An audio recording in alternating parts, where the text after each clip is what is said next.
Gyandev needs no introduction. However, I do have an updated intro for him. Gyandev's an Ananda light bearer minister and Kriyacharya. He's lived at Ananda village since 1984 and taught at the Expanding Light Retreat for the entire time.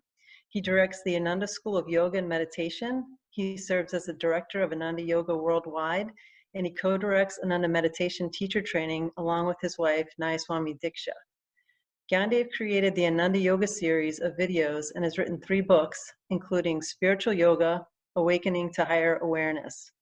He develops content for the free Ananda Meditation app, and he's currently writing a book on master's techniques for working with energy in everyday situations. And in case you haven't taken the 30-day energization challenge with him or solved the autobiography of a yogi crossword puzzle, we'll send you the links after the retreat. And I do just want to give a plug for the 30-day energization challenge because I've done that twice now, and it really does reinvigorate your energization practice. And whether you're new or a long timer to the energizations, it provides a benefit by focusing on little nuances that maybe you forgot about. Okay, and if you can solve the autobiography of a yogi crossword puzzle without looking at autobiography of a yogi, I will bow at your feet because it is it's a challenge. So let's begin our time together formally with a prayer. Heavenly Father, Divine Mother, friend, beloved God, Jesus Christ, Babaji Krishna, Lahiri Moshar, Swami Sri Yukteswarji, beloved Master, Paramahansa Yogananda Ji, saints of all religions, we bow to all of you. O Divine Mother, be with us as we meet together. Help us to feel your presence. Help us to feel your peace. Help us to feel your wisdom, permeating every fiber of our being. Make us your instruments to bring more and more light, more and more joy into this world. Om. Peace. Amen. So I'd just like to say a couple of things before duty leads us into our practice this morning. I wanted to do this chant, what is this life?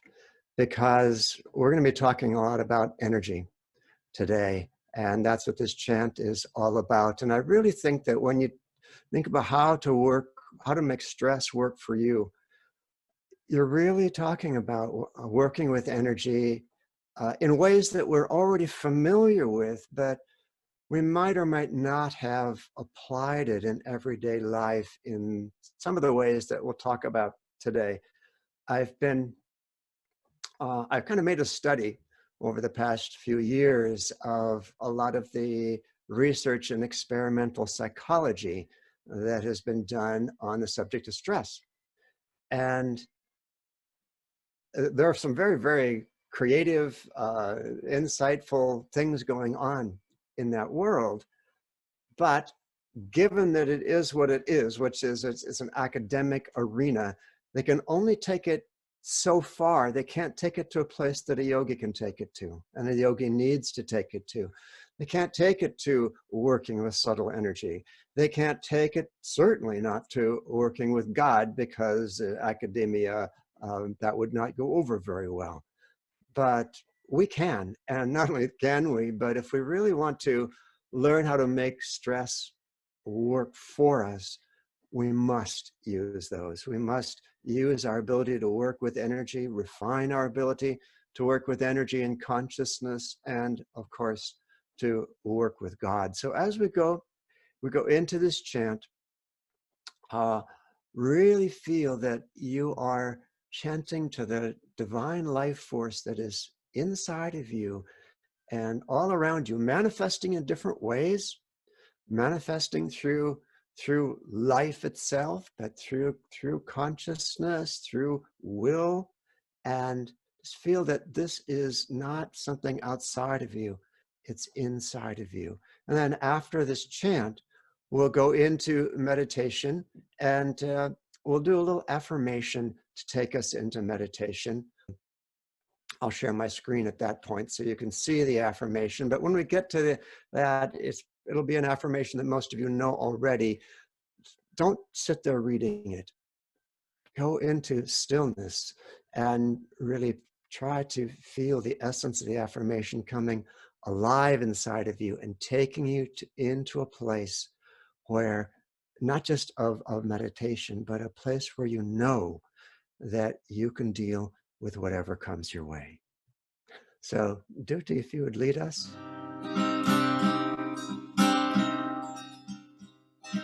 What is this life flowing through my veins? Can it be other than divine? What is this life flowing through my veins? Can it be other than divine?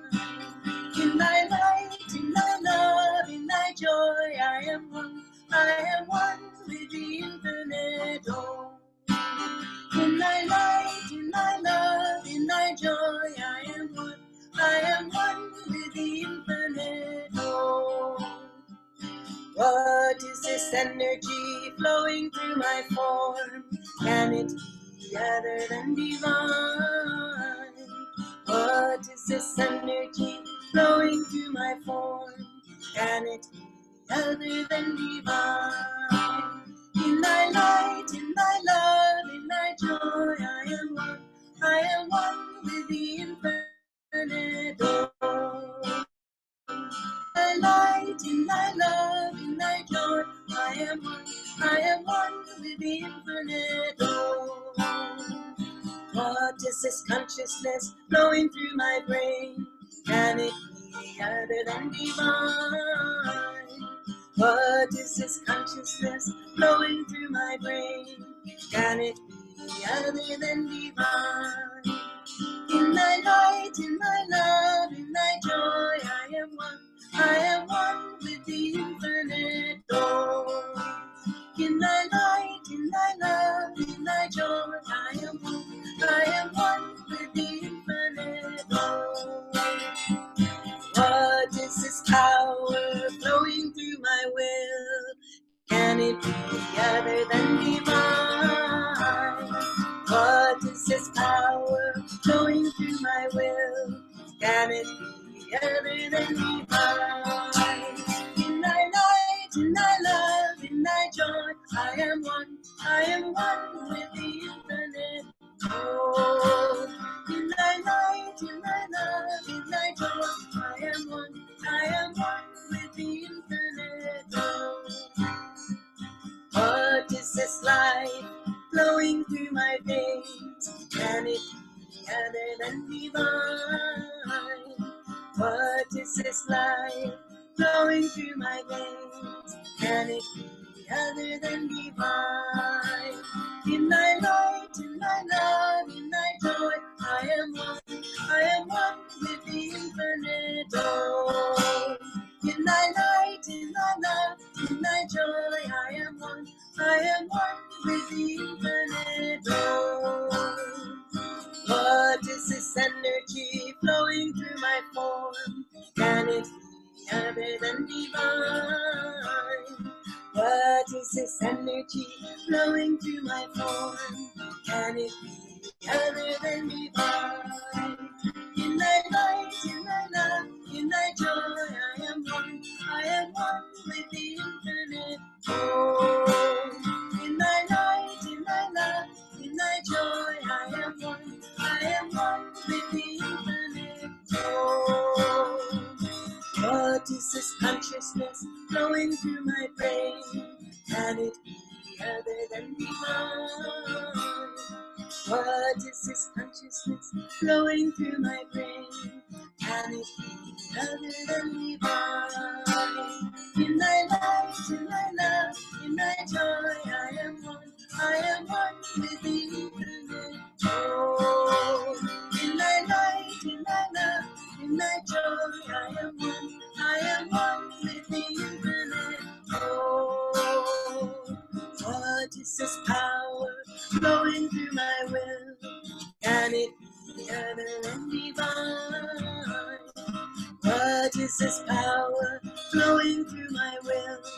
Can it be other than divine? In thy light, in thy love, in thy joy, I am one. I am one with the infinite Lord.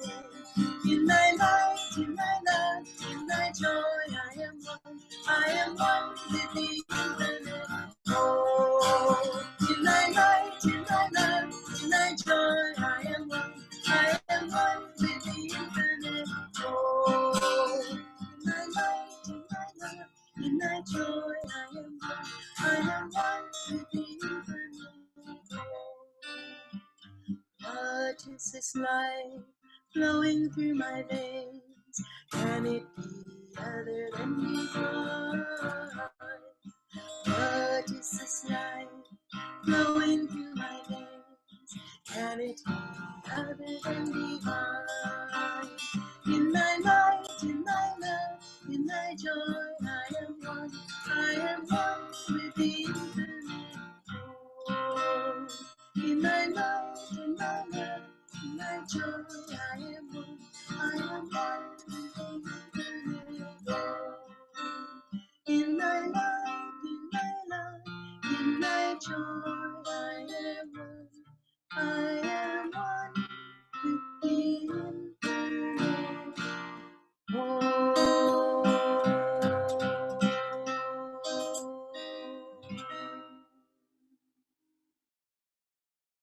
Let's affirm. I'll say each line and you repeat it after. Remember that affirmation, the key to affirmation is deep feeling. It's not pounding thoughts into your brain. It's feeling the vibration behind the words, the vibration that you're affirming, the vibration that is your true nature. So let's affirm responsively at first. Within me lies the energy to accomplish all that I will to do. Behind my every act is God's infinite power. Now on your own, going deeper and deeper into the feeling with still more energy. Now let go of the words and just let the feeling continue, that feeling of unlimited possibilities. And let that feeling take you into a brief meditation. Go deep. I'm going to stay and sharing my screen for a while because I have some number of slides I want to share with you. And besides, I don't want to add to your stress by making you look nonstop at my face. So we're going to be doing some other things.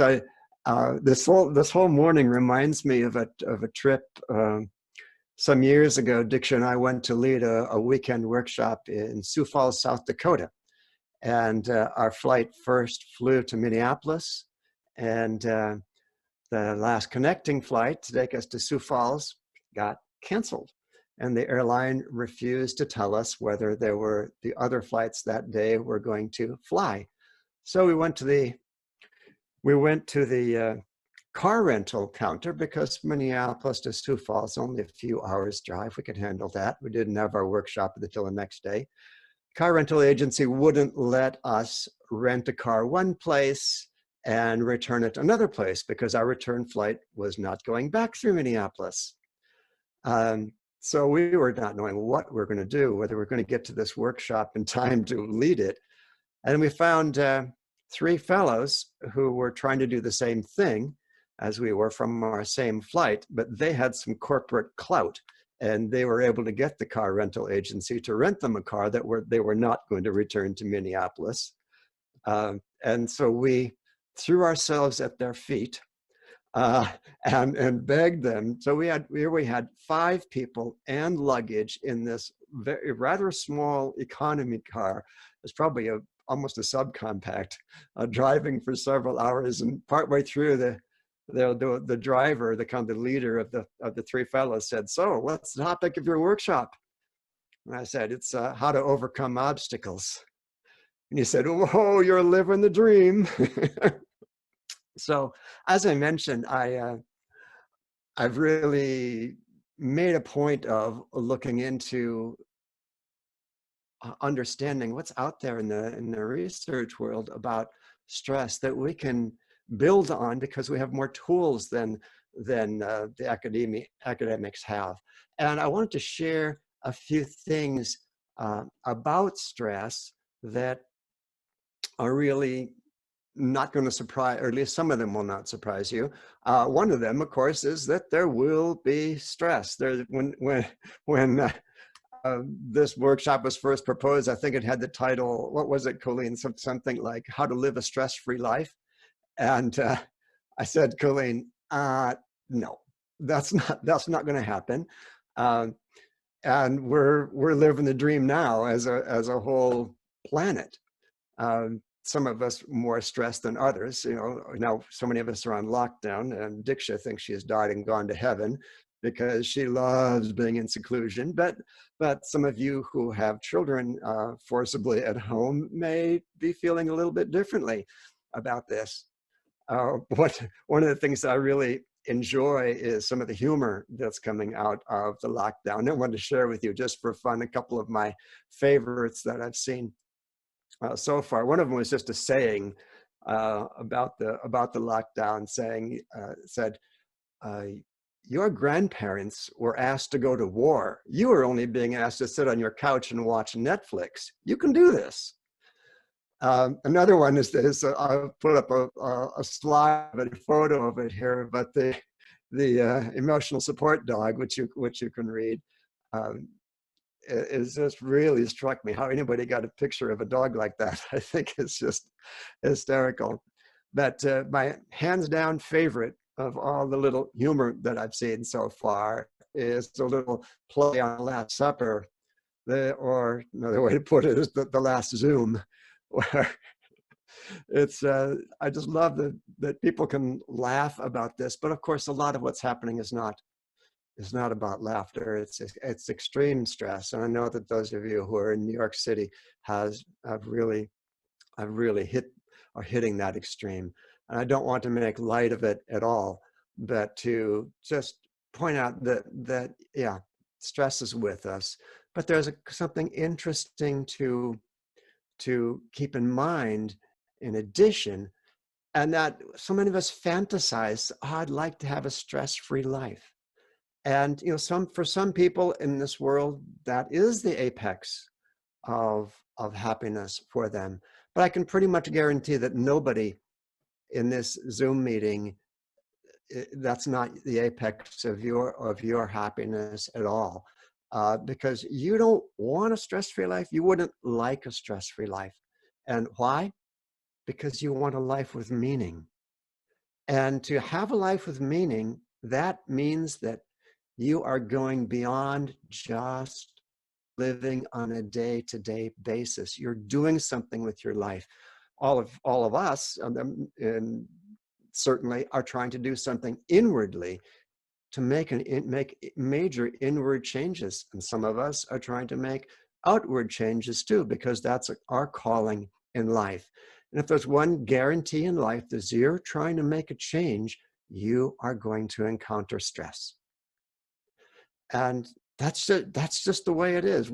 So without stress, you would not be having meaning in your life. It's guaranteed. And there's more than that also, that there's a huge cost if we try to avoid stress. And this was I wanted to share just very quickly some interesting experimental psychology results on the cost of avoiding stress. It's huge. And what they found is that avoiding stress increases or decreases your sense of well-being, your life satisfaction, your happiness, your sense of connection, belonging, your ability to concentrate, your physical energy level, and your self-control. And on the other hand, if you're trying to avoid stress, it increases a few things that you'd rather not increase: your conflict at work, negative life outcomes, depression, dysfunctional relationships, stress. Really, it's not something to wish for, not something to try to pursue. But we have to put a little asterisk on that also, because the fact is that sometimes you need a bit less stress. I mean, sometimes the stress level is just too high. And Pranaba talked a lot about that yesterday, about the whole attitude component. We're going to get to some attitude components today also. That attitude can be a huge stress reliever. And in fact, it's ultimately it's the central stress reliever of everything. Even meditation only takes you to a place where you can have the right attitude towards stress. But most of us on this call are quite familiar with stress relievers, and we all have a few of our secret ones, or whether it's chocolate or whatever it may be. And sometimes you just got to turn down the volume, and that's totally fine. It's totally normal to do that. So I want to make that point really strongly, because I'm not going to talk about that for the rest of this class, because I want to talk about those times when, okay, there's stress, but you can handle it. You can survive. You're not depending totally on being able to turn down the volume of the stress. You have a possibility of being able to do something with it. And so the questions are, first, how should we look at stress? And then when we have stress, what is our action item? What can we do so that we make stress work for us, rather than stress being this huge impediment that we may need to get through this incredible unpleasantness. Now, if you think about the people who have the most stress in this world, I can tell you who they are. They're the great masters who come on life missions to really change the world. And yet, are they suffering from stress? No, they're overcoming it. And that's what I'd like to talk about, how to enlist it as an aid. So first of all, a lot of us are just a little bit scared of stress. And stress so often goes hand in hand with change. And we get to a point in our lives. I remember some years ago, one of my sisters-in-law I hadn't seen her for a year or so, and I said to her, Sheila, how are you doing? How's your life going? And she said to me, it's great. I'll be happy if nothing ever changes. Of course, guaranteed that was not going to be fulfilled. But nevertheless, we know change is going to happen, but we only want change in positive, pleasant, enjoyable, relaxing directions. And that's just not the way life goes. Now, what I'd like to share with you, this is something that was actually summarized very briefly in the New York Times last month. And but I want to tell you a little bit more about a study that was done some years ago. The experimental psychologists, again, a study of 30,000 US adults. And they were asked two questions. First, how much stress have you experienced in the past year? And second, do you believe stress is harmful to your health? Easy enough questions. They came back years later, 8 years later, and here's what they found. High stress increased the risk of dying by 43%. Think about that for a minute. High stress increased the risk of dying by 43%. So why am I talking about how to make stress work for you? I should be talking about how to avoid stress. But there's an asterisk on that, a couple of asterisks on it. But it really, really gives you pause for a moment. What can I do about this? Well, here's the asterisk. High stress increased the risk of dying by 43% only among those who believed stress was harmful for them. Isn't that interesting? And the people with high stress who did not view stress as harmful had the lowest risk of death of anyone in the study. They had the highest stress. They just didn't believe it was harmful to them. And that led to a lower death rate than anyone else, even lower than the people who had very little stress. Isn't that wild? I was so taken by that. And I thought, okay, time to shift my way of thinking about stress. So the takeaway from the study, of course, is that if you take high stress and you add to it the belief that it's harmful, you're gone. You're on your way out sooner. In fact, the authors of this study, they did a little bit of extrapolation on the results. And what they came up with was the following two very interesting conclusions, that from those 8 years of the study, 182,000 Americans may have died prematurely just because they believe that stress harms their health. And that makes stress as harmful, the 15th leading cause of death in America.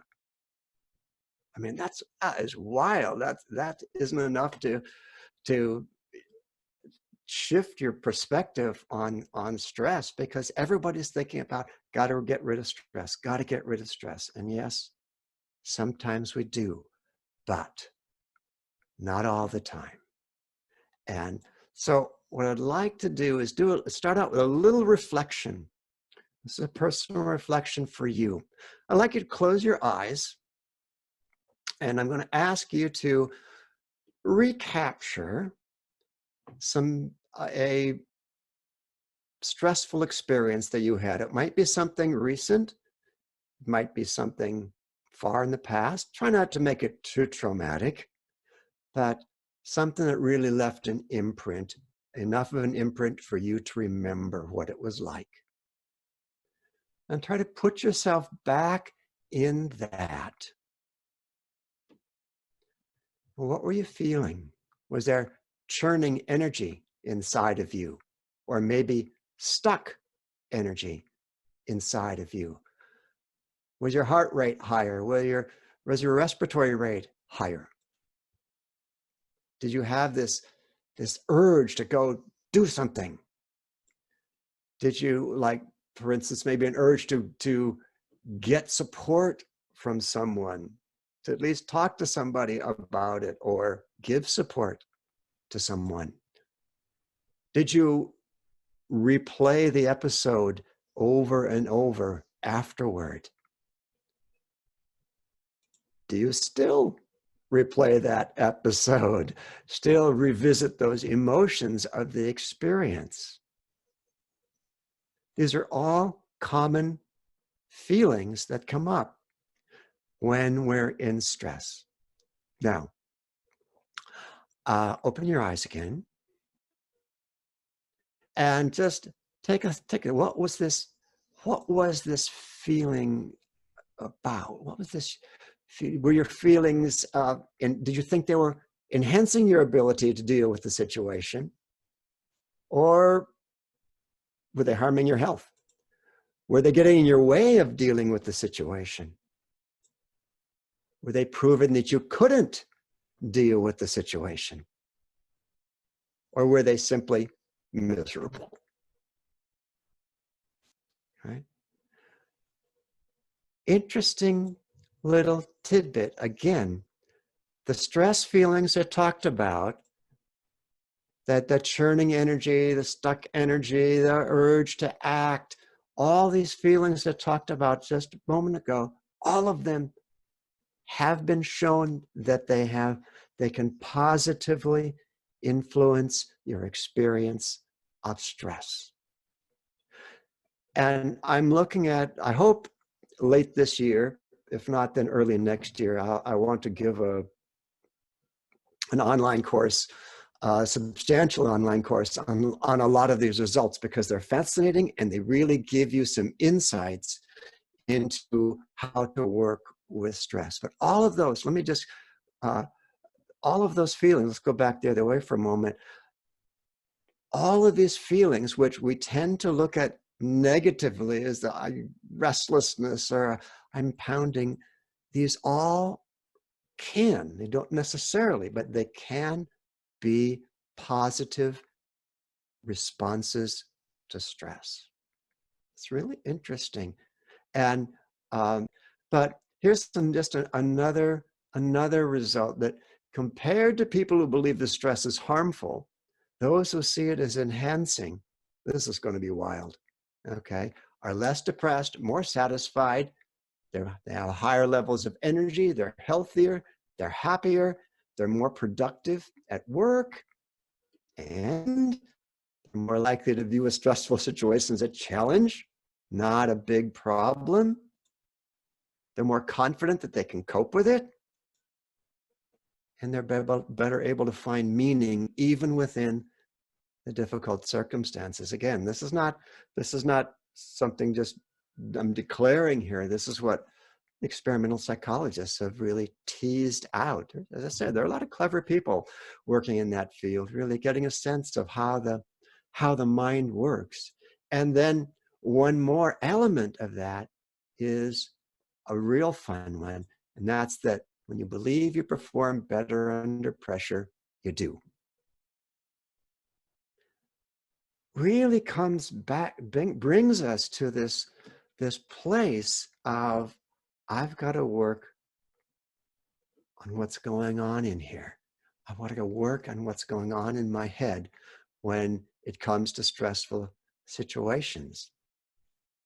So here's our general takeaway that I'm going to get into a little more detail shortly. But the general takeaway is that we need to put a more positive light on stress, to have a different way of thinking about it, not just in general, but when we come to specific stressful situations. We need to see our stress responses, the body's stress responses, as resources, not liability. To think that increased heart and respiratory rate are your body getting ready to help you do what you need to do. That energy inside of you, whether it's churning or whether it's stuck, is also your underlying persona giving you some energy to work with for this situation, rather than thinking this is an impediment. I've got to get rid of it. This is fuel. This is fuel for what you need to do next, whether what you need to do is totally inside of you or outside of you. To think of the way your body is responding, the way your mind is responding. Look at those feelings, look at those sensations in the light of, how can they help me? How can I put them to work so I can do something about this? And then, how can I do it? Not just power out energy, but actually work effectively with it. This is what I want to talk about more now, because this all of a sudden, it starts to really put a different light on things. I never, ever viewed my stress responses as resources. They were always in the way. You're about to give a class, for example, or maybe a big public talk, and you feel the churning energy inside of you. I never thought of it, oh, this is going to help me. I always thought, kind of get rid of this, find a way to get rid of it, rather than I need to find a way to work with it. So that's the question is, how do we go from these general modes into much more specific? So I want to talk a little bit about the yogi's response to stress here. And before I go any further, I just want to say we will have time for, I think we'll have a good bit of time for questions and answers. So if you have questions and you want to write them down somewhere, we'll do as many questions as we can orally with you getting unmuted. But if you're afraid that you're going to forget something, you don't have any place else to write it, you can write it in the chat window of Zoom. And if you're on a mobile device, you probably won't see an icon for a chat window, because you may have to click the icon for the participants window. And inside the participants window is not only the raise hand button, where you can raise your hand for a question later, but also an icon for the chat window so that you can open it up and type a question that we'll get to later. So let's talk about the yogi stress response. First order of business. Whoa, horsey. Okay. Calm down. But don't try to do what I used to try to do.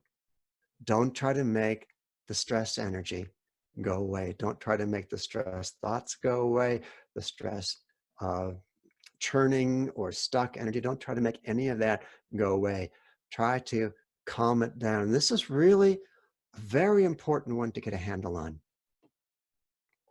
because as long as energy is doing something else that is not fruitful for you, it is an impediment.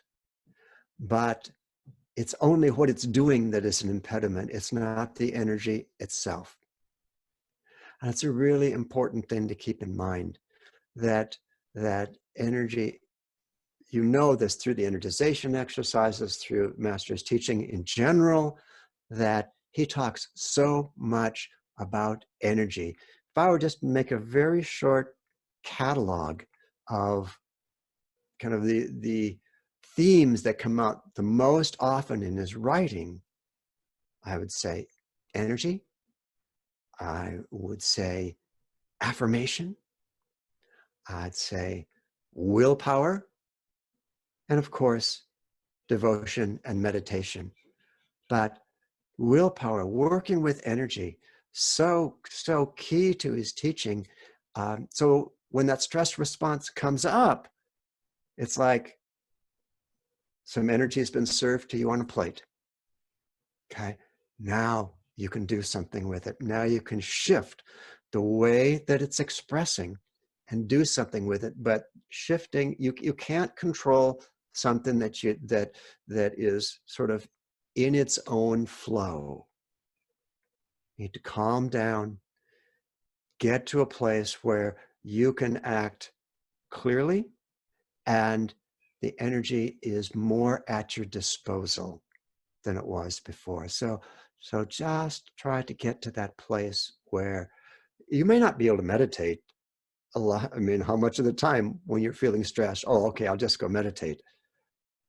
I would say a very large percentage of the time, you got something else you've got to do right in that moment, and that's the reason you're feeling stress.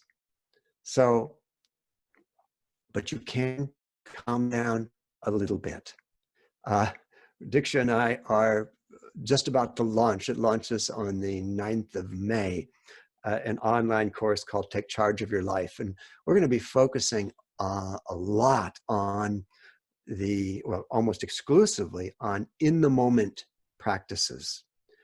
So meditation will be a foundation, energization will be a foundation, but what can you do in the moment to take charge of your energy level, your emotions, your willpower, your magnetism, your attunement with God? What little techniques, and Master gave incredible number of tiny techniques, in the moment techniques, some of them just one breath is all you need in order to really shift how you're coping with circumstances. So we can calm our mind and energy a little bit, at least, in one breath. What could you do? You're always going to breathe. So even if you're in a meeting with a bunch of people in a stressful situation, you're still going to breathe. And what you could simply do, it's a technique that Master taught, technique that Swami taught. You need to calm down the mind, you need to calm down the energy. It's very, very simple. Exhale it away. Just take an inhalation, and whatever exhalation you can do, depending on the circumstances you're in, you might not be able to do a strong double exhalation, but just as you exhale, feel that you're expelling agitation. Getting rid of any agitation. So let the breath stay out as long as it wants to stay out, and enjoy the absence of agitation. So simple. One breath. Here's a special example of this is when the agitation is hugely emotional. And this is something that Swamiji pointed out in the essence of the Bhagavad Gita. He said, just focus in the heart chakra and send calmness to the heart. Such a simple thing. Direct calmness to the heart chakra in the center of your chest, right next to the physical heart.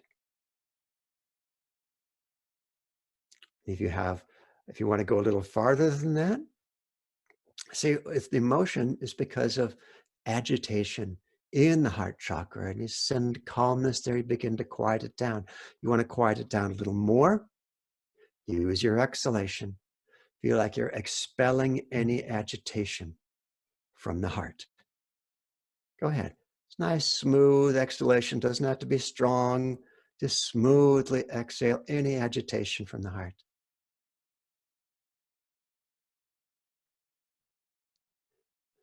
And if you want to make the practice a little bit stronger still, and still, I'll do all this with one breath. You've sent calmness to the heart. You've expelled agitation. Leave the breath out as long as it wants to stay out and enjoy the calm heart. Just enjoy it. That's all. Don't try to put a lid on it. Don't do something to try and prevent it from getting agitated again. Just enjoy calmness. That will help prevent it from getting agitated again. So simple. So simple. So that's one step that we can take. Another, of course, focus at the spiritual eye. I wish I had a little emoji that looked a little happier, but he definitely looks concentrated. So we'll take the concentration. What you want to do is you want to focus not only your awareness there, but really bring your energy up to that point. Try to gather the energy. Remember, this is the center, not just of concentration, not just of joy, but the center of willpower.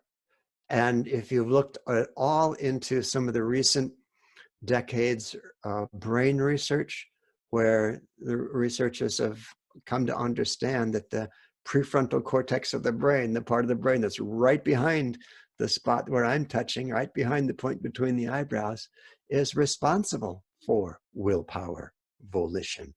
It is the center of concentration, the center of happiness, center of all of our higher functions, which yoga has been claiming for thousands of years, that it's all about the spiritual eye here. So after you've gotten your energy calm, let's bring it up to the spiritual eye. How can you do that?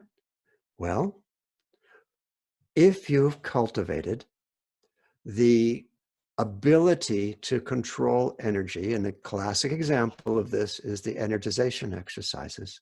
It's not, the real benefit of energization is only partly the level of energy that you get in the moment.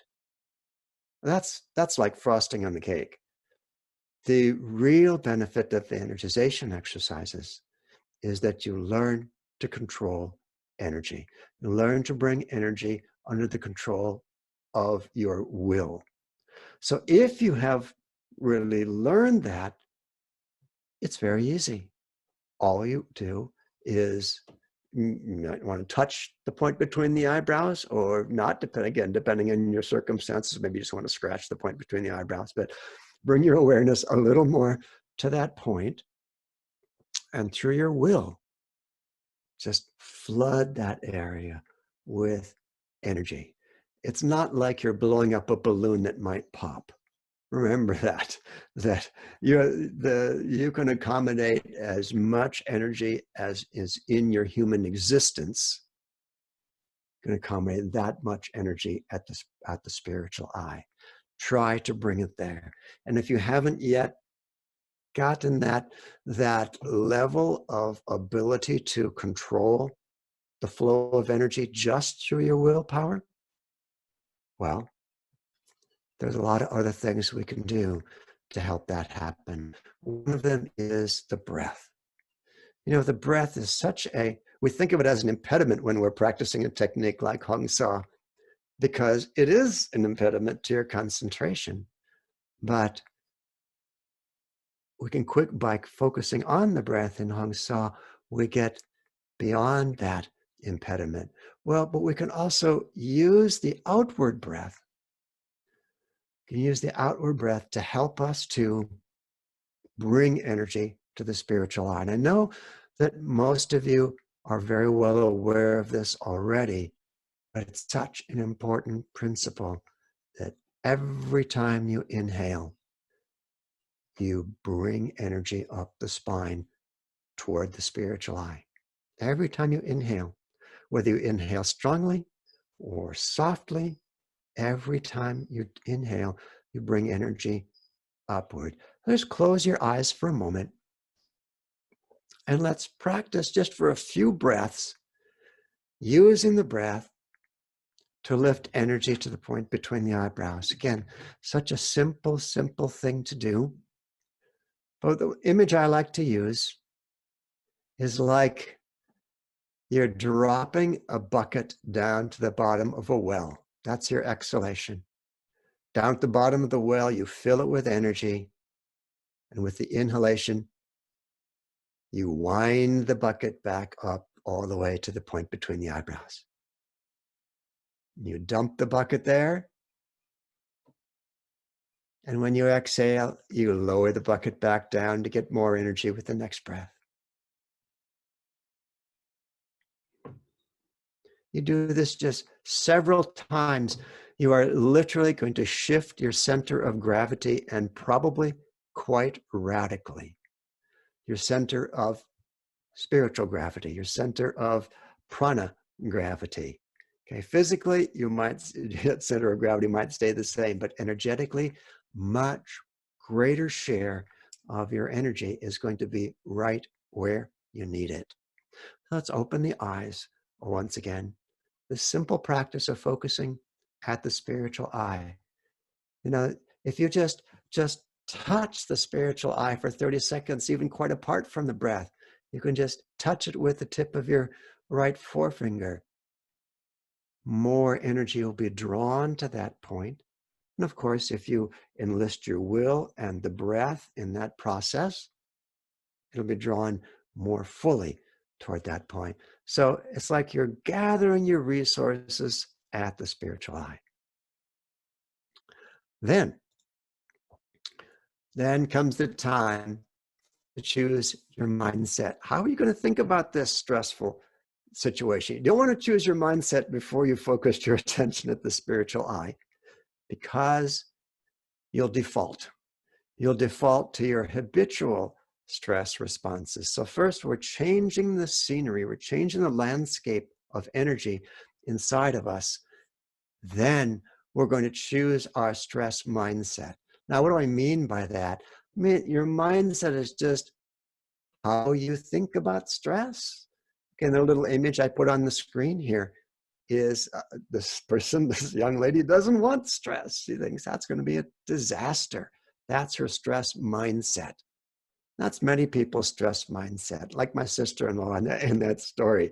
I'll be happy if nothing ever changes. And then something changes. Oh no, it's a disaster.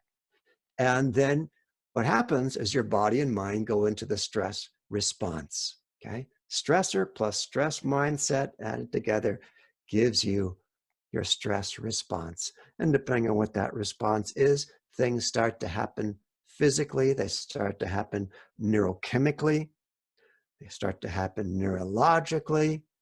A lot of stuff happens inside of you. That's the stress mindset. And of course, as Master would have said, if he'd used that vocabulary, you can change your stress mindset. Don't let it stay at the default of subconsciousness. Your subconscious mind is really, really good at giving you a stress mindset. It'll bring it right to the forefront of your attention as soon as you get into stress. And the tendency for many of us is to think that is the response. Okay, that is the response maybe I always have or that I should have. But really, all it is a habitual response. Even if you've never been in a situation like this in your life, you've been in situations like this in past lives, and you carry your subconscious from lifetime to lifetime. It has a big store of stress mindsets to cover pretty much every possible circumstance that could ever come up. So, and it's really fast, faster than the fastest computer. It's going to bring to the forefront of your awareness your habitual stress response. And it usually underneath it is emotion and habit combining to take charge. Those of you who have seen Dr. Peter Van Houten's classes on the brain, talks a lot about the limbic system of the brain taking over when you get into a stressful situation. Primarily habit, memory, in other words, and emotions coming into take control because you've told them that's the way you like to react through your past behavior. You've told them that. You've created these habits, and it's just your subconscious mind being your servant. Okay, boss, here's what you've done in the past. Go for it. And the question is, do we want to be ruled by that? Okay, ruled by things that we didn't create intentionally. We created habitually, and often with very little awareness put into it. And we really need to ask the question, is this what we're wanting? Do we want to live with our habitual responses? And if the answer is no, and I think for everybody in this call, it's no, then we need to choose our mindset. Not just consciously, but super consciously. So how do we choose a mindset? We have tools. We have tools for mindset. Just the conscious mind itself, your subconscious gives you this response. Don't just go for it, but pause for a moment. Is this the only response I can manage? Is this the best response I can manage? Can I come up with a more superconscious response rather than a subconscious response?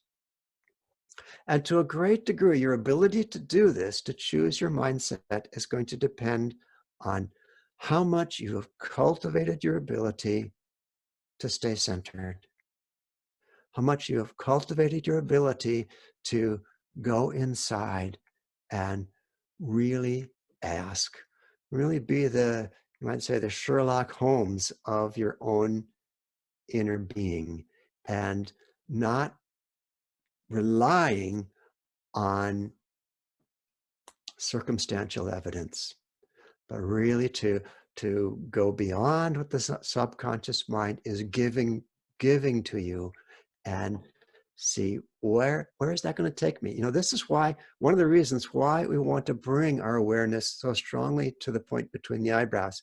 This is, again, one of the things that recent brain research has brought to the fore, is that one of the higher functions, one of our higher functions that is centered in the prefrontal cortex of the brain, is your ability to forecast the future. Or to put it a different way that sounds a little more realistic, your ability to see likely results of current actions.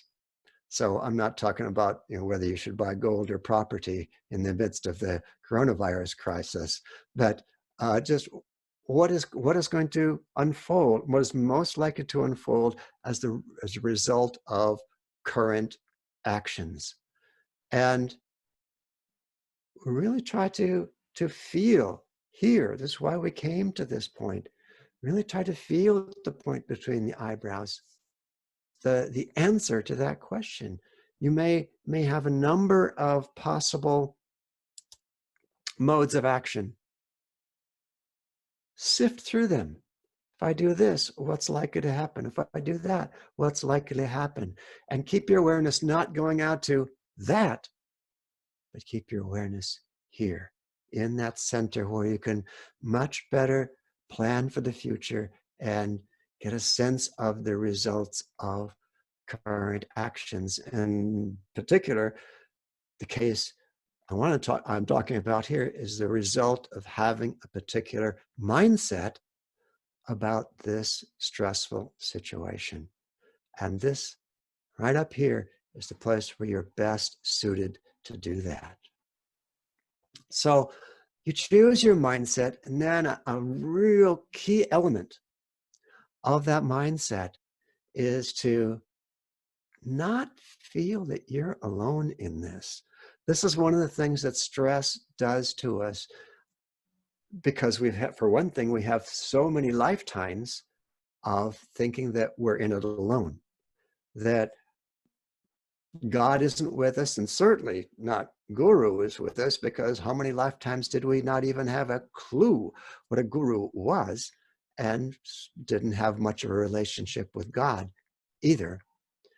To really strongly draw on that as part of your mindset. And part of that is, no matter what I do, no matter whether I have the right mindset or not, whether I have the right skill set to carry off what my mindset told me to think about or not, whether I have any of the tools I need to make the best of the situation, what I do have going for me is God and Guru. And this is more important than any tool that we could possibly have of our own, even willpower. Master would say, my own but God-given willpower. I've always loved the expression that we have in Ananda Yoga, which so many of you know. The asana, each asana has its own special affirmation to reinforce the natural effect on consciousness that the bodily position has. And one of the asanas, the warrior pose 1, has the affirmation, I attune my will to the source of all power. I just love that one, because as soon as we get into will, it's so easy to think in terms of self-enclosure, in terms of ego, what my ego can do, rather than to think that the real task, yes, I have to use my willpower, absolutely. Master said it's your most important human faculty. Human faculty. I'm going to underline that thing that belongs to you, but it's your God-given will. But to have the will guided, by what has the bigger picture, that Master God has the big picture in mind all the time. They are offering us, unfortunately, most of the time, only whispering at a very low level, what is the right procedure for us to undertake. But it's there. It's there. And to really cultivate the mindset that no matter what you do, even if it's stupid, right? Even if it's absolutely the wrong thing to do, if you do it with the right intention, that God and Guru are going to help it to turn out the best that it can. And really, until we have this, until we have that sense that of trust with God and Guru being with us, it's going to be difficult to put yourself fully into what you're doing to address the situation, because there's going to be that little voice inside of you that knows you're puny on your with your own power, if you want to put it. It's puny. And it's so easy for Maya, for delusion, to put up something much stronger than your puny will. But when we're working in harmony with God, conscious harmony with God, let's do this together, things start to change. Your ability to accomplish starts to change. Your ability to take personal credit for whatever's done starts to change, because you start to feel there's a bigger force happening here. Master would talk about this all the time. And the Bhagavad Gita talks about this all the time, where Krishna says to Arjuna, Arjuna, not only do you not have the right to the fruits of your actions, you're not even the one doing the actions. If you understand correctly.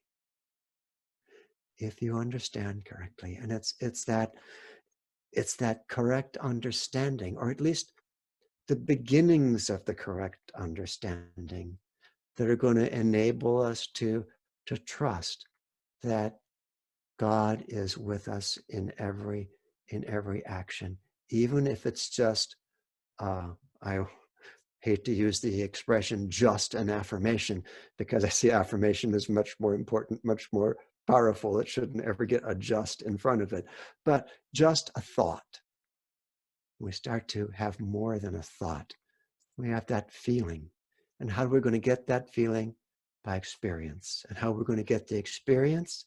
We're going to get it by trying it, by really saying, okay, maybe I don't feel that God is going to help this work out for the best no matter what I do, but I'm going forward on that assumption.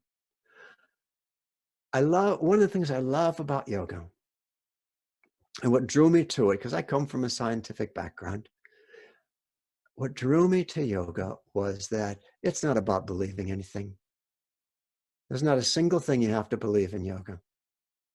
Well, okay, there's one thing you have to believe in yoga, and that is you have to believe that if you try it, you'll find out something worth knowing. Because if you don't believe that, you won't try it in the first place. But that's the only belief you need. Everything else is just about experimentation, the spiritual laboratory of life. That's why it's so important. That's why satsang is so, so important. Really, you could say for all of these elements of the stress response, because the fellowship with other seekers is going to help to magnetize you to begin to not just believe, but feel things that you didn't feel before, and understand things you didn't understand before.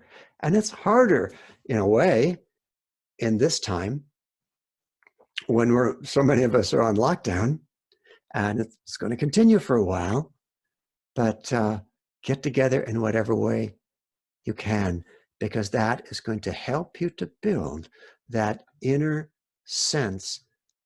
Yes, not only can this happen, this will happen. We build that sense of it more and more over time. At first, we might not have that sense, except, well, other people have told me, but that's not the same. That's not the same as knowing it yourself. So we get that through experience. Then comes the time to act, to really put all of this into action, to summon all the energy we have to do whatever it is that needs to be done. Here's where our investment in energization comes to the fore. Here's where our investment in living at a higher level of energy. You know, I used to be, when I first got to know Swami Kriyananda a bit, I used to get discouraged because I saw the level of energy at which he lived. And I thought, what's the use? You know, I'll never get there. it was just so overwhelming. He was just so awake that the contrast between my level and at least what I could perceive of his level was so great it was a little discouraging until I realized that you don't get there in one big leap. You get there by taking the level of energy at which you live, taking it just one step higher. And you do the practices that are going to enable you to live at a level of energy one step higher. And that's the whole spectrum. The spectrum is not just energization. It's diet. It's lifestyle. It's exertion of your willpower. It's getting away from egoic will into soul will, into willingness. It's into attitude. You know, all of these steps that I've laid out so far, they really have a common thread in every single one of them. Right attitude. I often say to people, right attitude is the most powerful technique in yoga, the most powerful technique in the spiritual path. If you have right attitude, you're good. Okay? You're good. Because with right attitude, you're going to be able to tune in to your own soul nature if we have really perfected that right attitude. But right attitude, meanwhile, until we've perfected it, which most of us probably have not,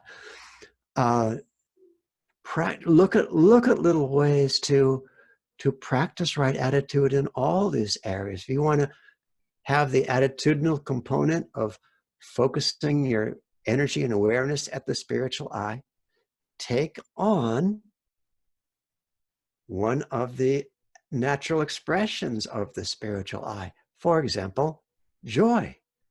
For example, willingness. Okay, that's going to help you to focus there. Okay, you want to choose your mindset.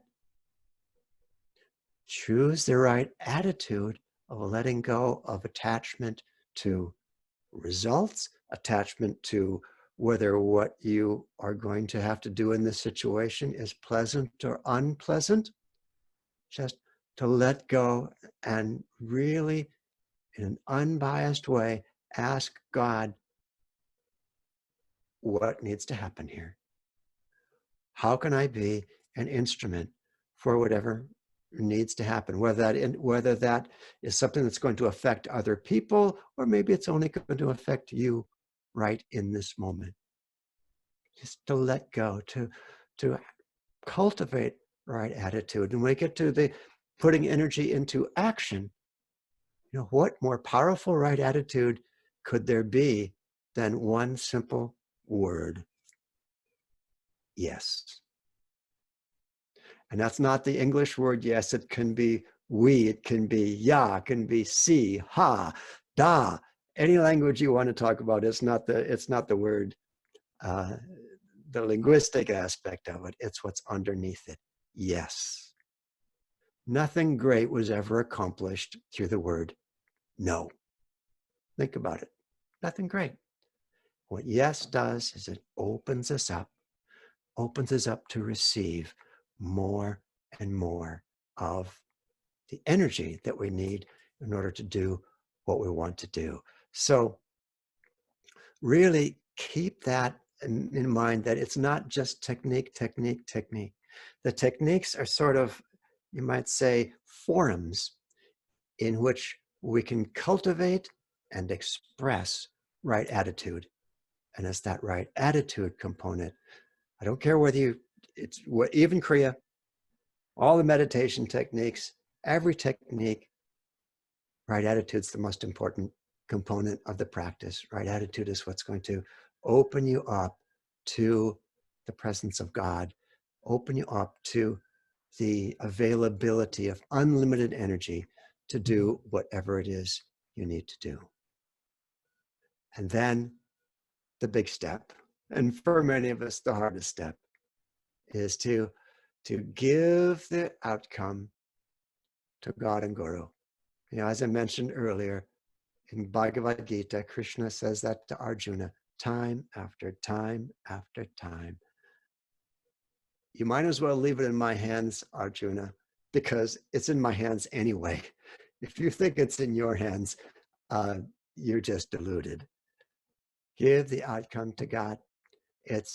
And when we're too preoccupied with the outcome, all we're doing is we're subtracting a certain amount of energy, sending it out into the foggy future where the outcome is going to take place, and we're not going to be able to put maximum energy into what we're doing right now, right here. It's not easy, but to think more and more think of the outcome as a direction for the output of effort, not as something that absolutely needs to happen a certain way. It is simply a direction for this moment. One of the many things I stood in awe of Swami Kriyananda in was his willingness to change direction in a heartbeat. Most of us, we get invested in what we're doing. And it's okay, we have to invest energy into what we're doing, but we invest emotion into what we're doing also. I want a certain outcome. And when the time comes that, I need to change my direction, we sort of, well, I'm not so sure I want to change my direction. I kind of like this direction. He was always like, okay, boom, go off in another direction. And it takes practice to detach ourselves from our momentum. That's all it is. It's momentum in a certain direction. It's the feeling of, I want to be right. I want my direction to be the right direction, rather than I want to get the best outcome for this situation. So give the outcome of your stressful situation to God. We all have plenty of them now. And it's just, I've always loved the answer that Ananda once gave to a devotee who was deeply disturbed about what was happening in the Second World War. It was deeply disturbing, no question about it. And this devotee was obsessing on it and asking her, just how could this happen, and et cetera, et cetera. And she said, her answer was very simple. She said, do you not think that he who created this world knows how to take care of it? End of discussion. End of discussion. Ours is not the outcome. Ours is putting the energy into whatever we're doing, whether we're just trying to sort out the tangles of our own mind or trying to help other people, whether outwardly or inwardly. Doesn't matter. That the more we're an agent for goodness in this world, the stronger we're going to be, the clearer we're going to be, the more good is going to happen in this world. But more than that, the more we're going to be in tune with God.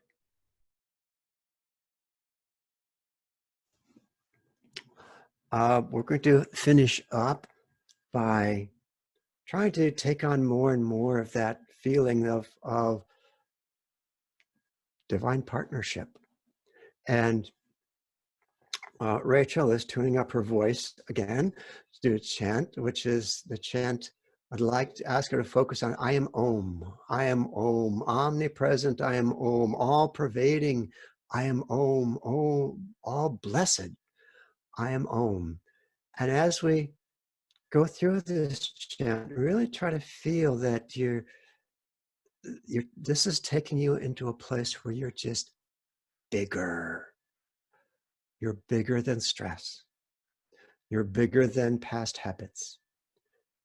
And again, try to go beyond the words into the feeling. After we get out of the chant, I'd like to lead you once again into an affirmation. I have two favorite affirmations around stress. The first one was what we did earlier. And this one is going to be kind of a more, you might say, more inward expression, but they're both coming to the same thing, which is, I'm spirit. I'm spirit. How can I let things, I don't need to let things stress me out. I'm spirit. So, and then we'll go from a little bit of that practice into a little bit of meditation as well. I am Om, I am Om, I am Om, I am Om. Omnipresence, I am Om. All-pervading, I am Om. All blessed, I am Om. Om, Om, come to me. Come to me, oh, come to me. Divine Mother, come to me. Come to me, oh, come to me. I am Om, I am Om, I am Om, I am Om. Omnipresence, I am Om. All-pervading, I am Om. All blessed, I am Om. Om, Om, come to me. Come to me, oh, come to me. Divine Mother, come to me. Come to me, oh, come to me. I am Om, I am Om, I am Om, I am Om. Omnipresence, I am Om. All-pervading, I am Om. All blessed, I am Om. Om, Om, come to me. Come to me, oh, come to me. Divine Mother, come to me. Come to me, oh, come to me. I am Om, I am Om, I am Om, I am Om. Omnipresence, I am Om. All-pervading, I am Om. All blessed, I am Om. Om, Om, come to me. Come to me, oh, come to me. Divine Mother, come to me. Come to me, oh, come to me. I am Om, I am Om, I am Om, I am Om, I am Om, I am Om, I am Om, I am Om.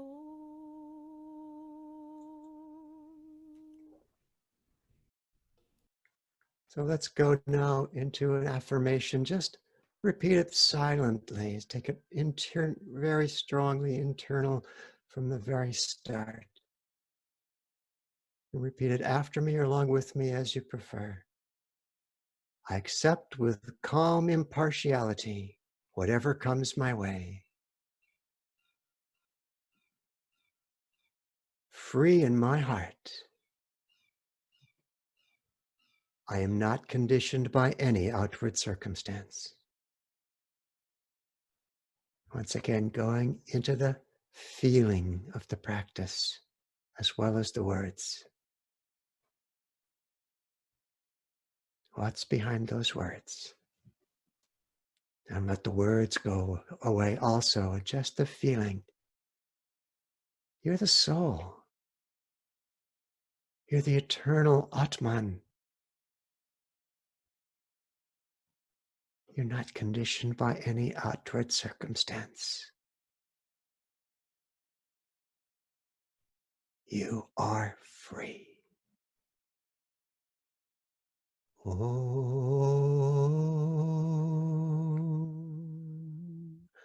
Om. Om.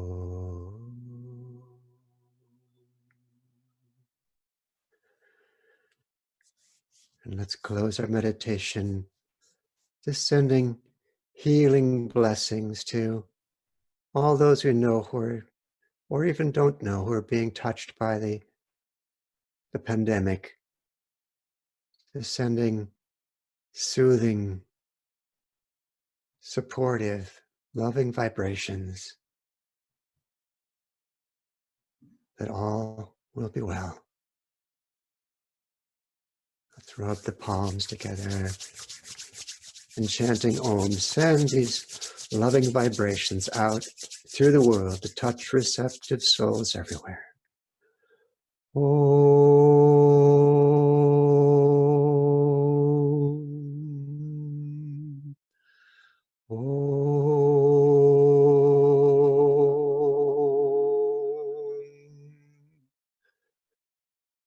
Om.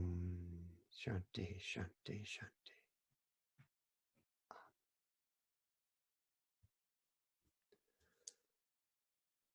So if I leave you with one thought, do keep in mind that there are times when the most important, the wisest, most spiritual thing to do is to turn down the volume on the stress. There are definitely times when you have to do that. Don't feel guilty. If what you really need to do is crawl into bed with a good book and a big bowl of ice cream, if that's what it takes, do it. But just stay open to the opportunities when there might be on a different strategy might serve you even better. But thank you all for being here today. It's been a real blessing for me. I hope you've enjoyed it. God bless.